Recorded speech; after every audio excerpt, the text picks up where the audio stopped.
So I'd like to start with a little story of my own. 6 or 8 years ago, a plant friend, a professional friend who I really didn't know very, very well, but we knew lots of people in common, lots of people we liked in common, said, hey, I'm a puppeteer and I want to come to your farm and do some puppet stuff. Jeff came, he took these very same rain tree family out into a field, and during the day he taught them how to weave grass puppets, and he interspersed in that information about stories and writing a play, and he left them. He said, y'all now make some puppets, make some characters, write a play, and tonight we're going to do a shadow puppet show. So they did that show, and it was awesome. And during that show, during that teaching, Jeff interspersed this history of Indonesian grass puppets. This man is an anthropologist. He's a historian and an artist, and he can make things fun and playful and give you centuries of history while he's doing it. He totally opened my eyes to how puppets speak to us and how they have for a long time, and how we use lots of different things in our life and in ourselves to project images. So that's what this is about today. The combination of those two people, those very diverse groups of people, the Rain Tree Children and Jeff, who got to come together on this little farm.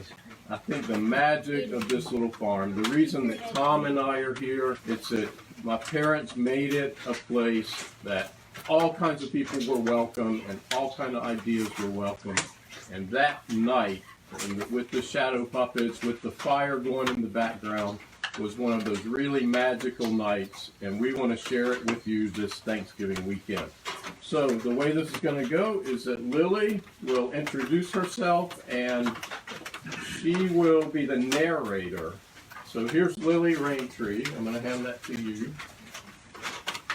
You just say, hey, I'm going to start this show, and Tom's going to turn around and look at the stage. Okay, hi, I'm Lily Raintree, and I'm going to be your narrator today.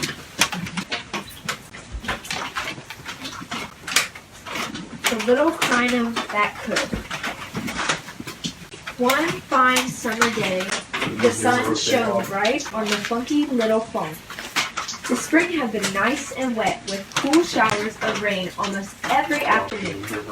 The wildflowers in the field were already lifting their faces to the warm sunshine, stretching their leaves and basking in the glow. All seemed right with the world, with one exception. There was a lone crinum in the field, had yet to bloom. She was shy, she was nervous, and she was worried. Look at all those other flowers in the field. They look like they are having a party without me. I'll never be big and beautiful like those fancy flowers. To add to her insecurities, there was a haughty fox that would drop by every afternoon and look down on me. Whoa, girl, where your color? You ain't got no color. When he said this, she would blush.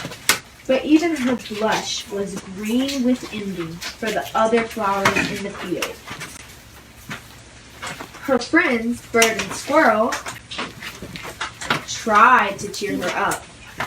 They kept encouraging her to lift her head and grab that sunshine. For one day, she would be a big, beautiful bloom that towered over the field.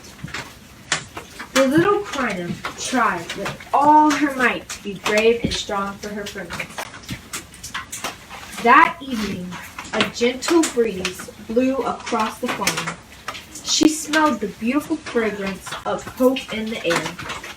She realized that she did not have to compete with the wildflowers, but could complement their beauty instead. The next day, she had a smile on her face and love in her heart. Surrounded by her friends, she tried her best and used all her strength and her stem and turned into a beautiful, magnificent flower. Whoa! The Butterflies and the Fox. Long ago, outside the great city of Beach Island, where the pecan groves and the lily fields come together, two butterflies met. The pecan grove butterfly said to the lily field butterfly, "You are a most attractive butterfly." The lily field butterfly replied, "Thank you. You too are certainly a beautiful butterfly." "But," said the pecan grove butterfly, "as all know, the butterflies of the pecan grove are always more beautiful than the butterflies of the lily fields." "You must be joking," cried the lily field butterfly. "It is well known that the butterflies of the lily field are vastly more attractive and desirable than the butterflies of the pecan groves. And I'm certainly a fine example of that." "Outrageous!" cried the pecan grove butterfly. "You more attractive than me? That's absurd." So the argument as to who was the most beautiful butterfly went on with no resolution in sight. Finally, the two butterflies saw an old fox sunning by the fence. They decided to take the question to him. "Excuse me, wise elder fox," they said. "We are having a dispute that we cannot resolve. Please help by stating which one of us is the most beautiful." The old fox looked at them both very thoughtfully and carefully, and then replied, "Pecan Grove and the lily field butterflies are both certainly very fine, but for true beauty, I would look for 4 firm teeth, a bushy red tail, 2 perky ears, and a slender nose." Yes, I would have to say that to find true beauty, you would have to use me as the example. "You rascal," declared the butterflies. "You have not answered our questions, but only dwelt on yourself, whom we both find quite ugly. You are no help at all." Concluding that no resolution was possible when it came to the nature of beauty, they gave up their argument and went their separate ways. You all know the story of Anansi the spider. That's from African folklore. Anansi was a trickster and always seemed to figure his way out of problems in his stories. Well, today we're going to be doing a muse, which the kids made up, Wade made up, and we're going to talk about a muse and his 3 tasks.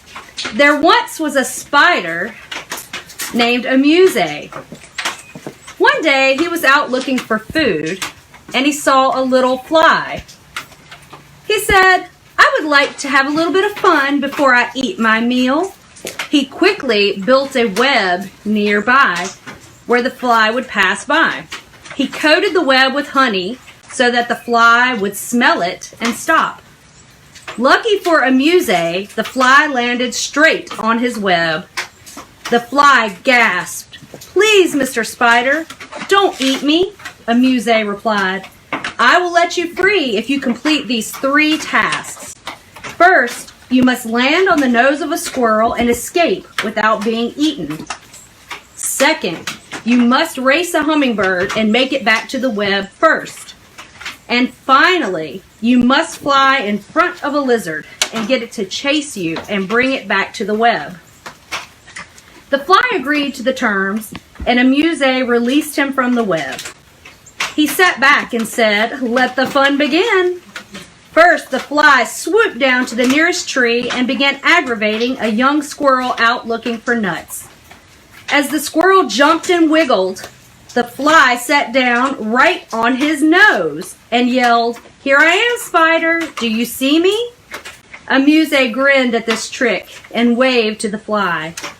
Before the squirrel could eat him, the fly buzzed back to Amuse. "Well done," said the spider. "Now for the next task." The fly took a deep breath and set off in search of a hummingbird. It didn't take long for one to come whipping by, and the fly rushed to catch up with it to ask for a race. "A race?" the hummingbird laughed. "There's no way you can beat me." What he didn't know is that the fly's life depended on it. Amuse giggled with excitement and said, "On my count, 1, 2, and 3. Off they went, buzzing by the web, sending it shivering into the wind. After the third lap around the forest, the fly had won, wearing the hummingbird completely out.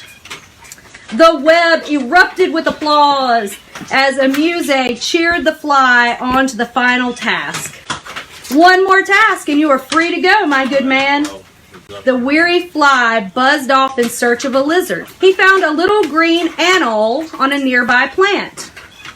The anole was not excited about being interrupted from his afternoon bask. However, the fly had a final trick up his wing. He whispered his plan to the anole, and they sought off toward the web. When they reached the web, it appeared that the lizard was in hot pursuit of the little fly. Amuse licked his lips with anticipation. What he did not count on, however, is that the fly knew his tricks and knew he would be eaten even after he finished the 3 tasks. Instead, in the ultimate double cross, the lizard stuck his tongue out swiftly and gobbled up Amuse the trickster. The fly thanked him, went back to the web, and licked the honey and flew on his merry way. The end. Yay! Bravo! Tell us about what you got, Reed. Well, I have the fox, and as you can see, it's a very bushy tail. And this is the lizard, I think. I know that has no blue, and I have pine straws tied up to a stick, and I got a tail that a blue and very nice pine. And the bloom is actually leaves, but when you put it on the shadow, it looks like a bloom, right? So I have a squirrel made out of a pine cone and a stripped pine cone. And we used to have a small tiny watermelon as the head, but it fell and it cracked open. So couldn't really use that anymore. But this is the squirrel. But that wasn't part of the show, the cracking of the squirrel head. I have both the butterflies and the fly and the hummingbird. And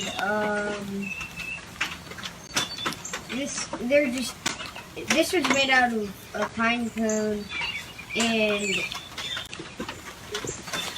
some leaves. And this one's made out of a stick that was from a pine tree, and it has some leaves on it too. And So you can tell we have lots of pine trees around our house. But this is just the web for Amuse, and here's Amuse, the pine cone and some pine needles. what Jeff taught y'all was grass puppets, right? You remember that? And Jeff told me the other day that he remembered that while y'all were weaving, he was giving you some instructions, and Wade said, "Listen, we got it. We got your technique. We're doing it our own way now." So thank you so much for doing this your own way here.